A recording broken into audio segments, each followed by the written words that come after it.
Hello बच्चों, Sushant classes में आपका स्वागत है। बच्चों आज हम introduction of adjoint and inverse of matrix पढ़ेंगे। बच्चों इस टॉपिक को देखने से पहले आप introduction of minor and cofactor बच्चों ज़रूर देखें, उसको ज़रूर चेकआउट करें। तो बच्चों ये वाला टॉपिक आपको और अच्छे से समझ में आएगा। तो आइए बच्चों टॉपिक स्टार्ट करते हैं। एडजॉइंट ऑफ ए मैट्रिक्स क्या होता है? कहता है कि the adjoint of A square matrix, यानी कि बच्चों हम उसी मैट्रिक्स का एडजॉइंट कैलकुलेट कर सकते हैं जो एक स्क्वायर मैट्रिक्स हो। स्क्वायर मैट्रिक्स का मतलब बच्चों क्या होता है? नंबर ऑफ़ रो और नंबर ऑफ़ कॉलम इक्वल हों। ये बच्चों यहाँ पे देखिए, एक हमने यहाँ पे मैट्रिक्स कंसिडर किया हुआ है, is defined as the transpose of matrix capital AIJ। इसका मतलब बच्चों ये है कि एडजॉइंट कैलकुलेट करने के लिए बच्चों सबसे पहले हमें उस मैट्रिक्स का माइनर कैलकुलेट करना पड़ेगा। माइनर कैलकुलेट करने के बाद बच्चों हमें कोफैक्टर कैलकुलेट करना पड़ेगा, और जो हमने कोफैक्टर कैलकुलेट किया है अगर हम उसका ट्रांसपोज कर देते हैं तो उसको क्या कहा जाता है बच्चों? एडजॉइंट कहा जाता है। और बच्चों एडजॉइंट को हम ADJ इंटू कैपिटल A से डिनोट करते हैं, यानी कि बच्चों शॉर्ट फॉर्म में हम क्या लिखते हैं? ADJ into A। तो यहाँ पे बच्चों देखिए मैंने क्या किया हुआ है, एक मैट्रिक्स A कंसीडर किया हुआ है, और इस मैट्रिक्स का बच्चों देखिए मैंने ये कोफैक्टर निकाला हुआ है। कोफैक्टर को बच्चों हम कैपिटल A से डिनोट करते हैं। मैंने इंट्रोडक्शन पार्ट में बहुत अच्छे से बताया हुआ है, उसको ज़रूर जा कर के चेकआउट करें। उसके बाद बच्चों देखिए ये कोफैक्टर हमने कैलकुलेट कर लिया। अब कोफैक्टर कैलकुलेट करने के बाद बच्चों अगर हम इस कोफैक्टर का ट्रांसपोज कर देते हैं, यानी कि बच्चों देखिए मैंने क्या लिखा हुआ है? ट्रांसपोज ऑफ दिस कोफैक्टर, यानी कि बच्चों कोफैक्टर का अगर हम ट्रांसपोज कर देते हैं तो हमें बच्चों क्या मिलेगा? एडजॉइंट A मिलेगा। देखिए बच्चों यहाँ पे फर्स्ट रो है, तो देखिए मैंने यहाँ पे कॉलम में लिखा हुआ है। ये बच्चों सेकेंड रो है, तो ये बच्चों मैंने सेकेंड कॉलम में लिखा हुआ है। ये बच्चों थर्ड रो है, तो ये मैंने देखिए थर्ड कॉलम में लिखा हुआ है। यानी कि बच्चों इस एडजॉइंट निकालने के लिए हमें कोफैक्टर का क्या करना है? ट्रांसपोज करना है। तो बच्चों हमें क्या मिलेगा? एडजॉइंट मिलेगा। ऐसे ही बच्चों मैंने यहाँ पे 2 इंटू 2 मैट्रिक्स यहाँ पे कंसिडर किया हुआ है, A11 1 2 2 1 2 2। इसका बच्चों देखिए अगर हमें एडजॉइंट डायरेक्ट कैलकुलेट करना है तो हम क्या करते हैं बच्चों? डायगोनल मैट्रिक्स को क्या करते हैं? इंटरचेंज कर देते हैं यहाँ पर। यानी कि देखिए यहाँ पे एलिमेंट A22 लिखा है, तो बच्चों देखिए मैंने यहाँ पे लिख दिया। A11 लिखा है तो मैंने यहाँ पे लिख दिया। यानी कि मैंने डायगोनल मैट्रिक्स को क्या किया? इंटरचेंज कर दिया। यानी कि बच्चों नॉन डायगोनल एलिमेंट को मैंने क्या किया? साइन चेंज कर दिया। यहाँ पे देखिए प्लस था तो मैंने ये माइनस कर दिया, यहाँ पे देखिए प्लस है तो ये भी मैंने क्या कर दिया? माइनस कर दिया। बच्चों डायगोनल एलिमेंट को मैंने क्या किया? इंटरचेंज कर दिया, और नॉन डायगोनल एलिमेंट का बच्चों क्या किया? साइन चेंज कर दिया। तो यहाँ से बच्चों हम डायरेक्ट 2 इंटू 2 मैट्रिक्स का एडजॉइंट कैलकुलेट कर सकते हैं। A into adjoint A is equal to adjoint A into A और determinant A into identity matrix. यानी कि बच्चों ये देखिए तीनों के तीनों कंडीशन बच्चों क्या होता है? इक्वल होता है। तो इसको बच्चों क्या करते हैं? वेरीफाई करते हैं। यहाँ पे मैंने ये मैट्रिक्स लिया हुआ है, और बच्चों ये मैंने एडजॉइंट A कंसिडर किया हुआ है, और मैं क्या करूँगा बच्चों? इन दोनों को मल्टीप्लाई करूँगा। बच्चों देखिए यहाँ पे क्या होता है कि अगर बच्चों मैंने यहाँ पे देखिए A11 है, अगर मैंने बच्चों इस एलिमेंट के कोफैक्टर से इसको मल्टीप्लाई करके और मैं अगर सम करूँगा तो बच्चों देखिए इसका आंसर क्या आता है बच्चों? डिटर्मिनेंट A आता है। यानी कि बच्चों यहाँ पे क्या किया हुआ है? देखिए ये फर्स्ट रो है, और ये फर्स्ट रो को अगर मैं इसके कोफैक्टर से मल्टीप्लाई करता हूँ, देखिए बच्चों ये A11 है तो देखिए A11 है, A12 है तो बच्चों A12 है, A13 है तो बच्चों ये देखिए A13 है।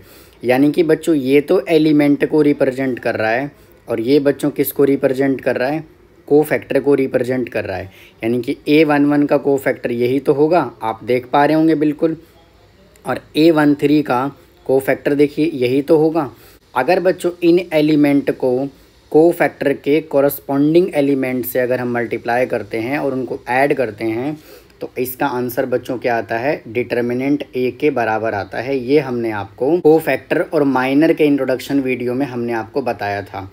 तो यानी कि बच्चों यहाँ पे देखिए, जब मैं इसको फर्स्ट रो को अगर मैं फर्स्ट कॉलम से मल्टीप्लाई करूँगा तो बच्चों यहाँ पे क्या आएगा, डिटर्मिनेंट ए लिखा जाएगा। अगर मैं फर्स्ट रो को अगर मैं किसी और एलिमेंट के कोफैक्टर से मल्टीप्लाई करता हूँ तो उसका आंसर बच्चों क्या आता है, 0 आता है। यानी कि देखिए बच्चों, ये दो फार्मूला मैंने यहाँ पे लिखा हुआ है, इसी का यूज़ करूँगा बच्चों मैं यहाँ पे।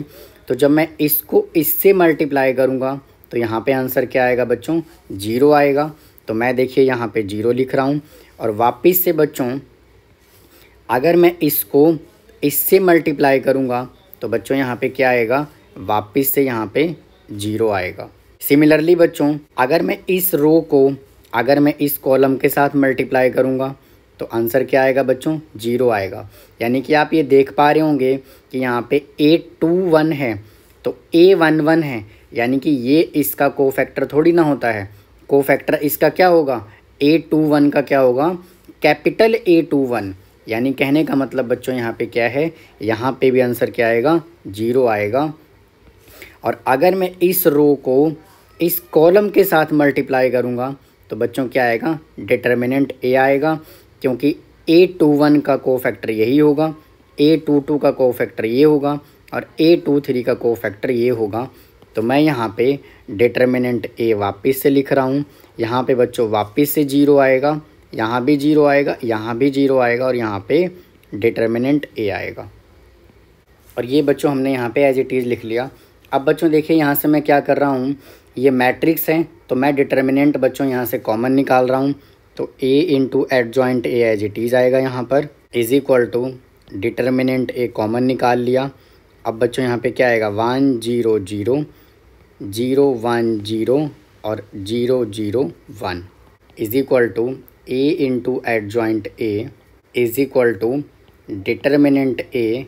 और बच्चों ये देखिए यहाँ पे कि ये देखिए किस चीज़ को रिप्रेजेंट कर रहा है, आइडेंटिटी मैट्रिक्स। तो मैं बच्चों यहाँ पे क्या लिख रहा हूँ, आइडेंटिटी मैट्रिक्स ऑर्डर 3। तो ये देखिए बच्चों हमने क्या किया, ऊपर वाले थ्योरम को हमने बच्चों वेरीफाई कर लिया।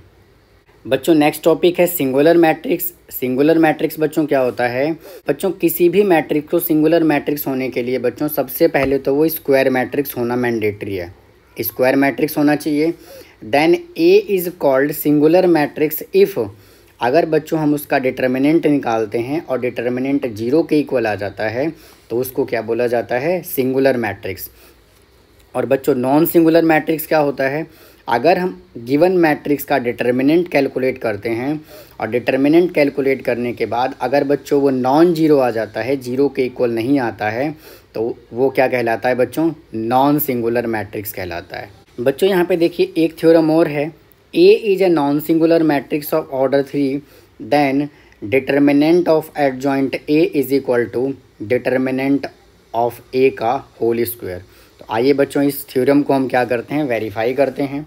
बच्चों मैं क्या कर रहा हूँ, इस मैट्रिक्स को मैं बच्चों डिटर्मिनेंट के फॉर्म में लिख रहा हूँ। तो ए इंटू एडजॉइंट ए का डिटर्मिनेंट इज इक्वल टू, बच्चों मैं इसको क्या कर रहा हूँ, डिटर्मिनेंट के फॉर्म में लिख रहा हूँ। ये बच्चों देखिए हमने क्या कर दिया, डिटर्मिनेंट के फॉर्म में लिख दिया। अब देखिए बच्चों मैंने आपको एक फार्मूला बताया था, ए बी का डिटर्मिनेंट इज इक्वल टू, बच्चों यहाँ पे क्या फार्मूला होता है, determinant A into determinant B. तो यहाँ पे देखिए बच्चों ये ए का काम कर रहा है और ये पूरा बी का काम कर रहा है। तो मैं इसको सेपरेट कर लेता हूँ, determinant A into adjoint A का डिटर्मिनेंट इज इक्वल टू। अब देखिए बच्चों इसमें मैं क्या करूँगा, R1 में से डिटर्मिनेंट ए कॉमन लूँगा, R2 में से डिटर्मिनेंट ए कॉमन लूँगा और R3 में से डिटर्मिनेंट ए कॉमन लूँगा। यानी कि बच्चों ये तो यहाँ पे मैट्रिक्स था, लेकिन यहाँ पे ये क्या है, डिटर्मिनेंट है। जब भी हम डिटर्मिनेंट में से कॉमन लेते हैं तो बच्चों एक रो में से बच्चों एक ही एलिमेंट को हम कॉमन लेते हैं। तो इस तरह से बच्चों मैं क्या करूँगा, R1 में से डिटर्मिनेंट ए कॉमन, R2 में से डिटर्मिनेंट ए कॉमन, R3 में से डिटर्मिनेंट ए कॉमन। यानी कि बच्चों ये क्या आ जाएगा यहाँ पे, डिटर्मिनेंट ए का होल क्यूब। और यहाँ पे आ जाएगा बच्चों 1 0 0 0 1 0 और 0 0 1। डिटर्मिनेंट ए एडजॉइंट ए का determinant is equal to determinant A का होल क्यूब। और ये बच्चों क्या है, आइडेंटिटी मैट्रिक्स है, तो ये बन गया आई यहाँ पर। अब देखिए बच्चों यहाँ पे ये क्या है, यहाँ पे भी डिटर्मिनेंट है और यहाँ पे भी डिटर्मिनेंट है। तो यहाँ पे देखिए पावर 1 है और यहाँ पे क्या है, पावर 3 है। तो मैं इसको क्या लिख रहा हूँ, एडजॉइंट ए का डिटर्मिनेंट इज इक्वल टू, ये बच्चों क्या होगा, कैंसिल हो जाएगा। तो यहाँ से क्या बचेगा, डिटर्मिनेंट ए का होल स्क्वायर। और आइडेंटिटी मैट्रिक्स को बच्चों में क्या लिख सकता हूँ, 1, तो इंटू 1।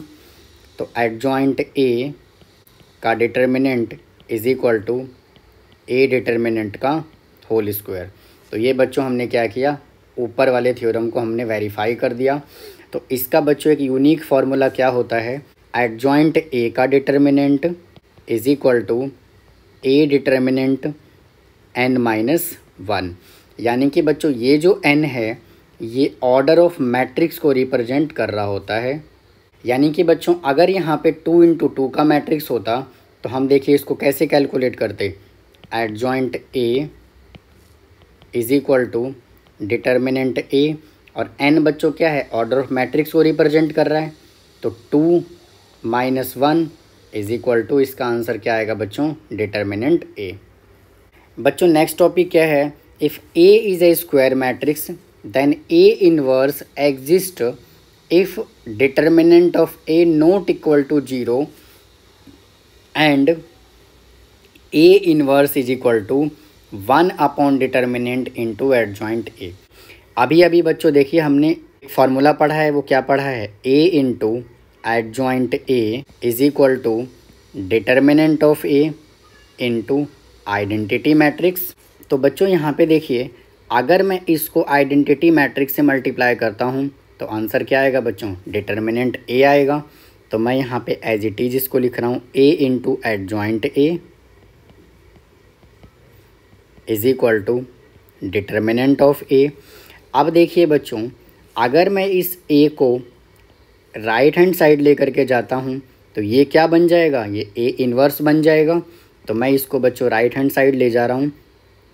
तो adjoint A is equal to A का डिटर्मिनेंट इंटू ए इन्वर्स।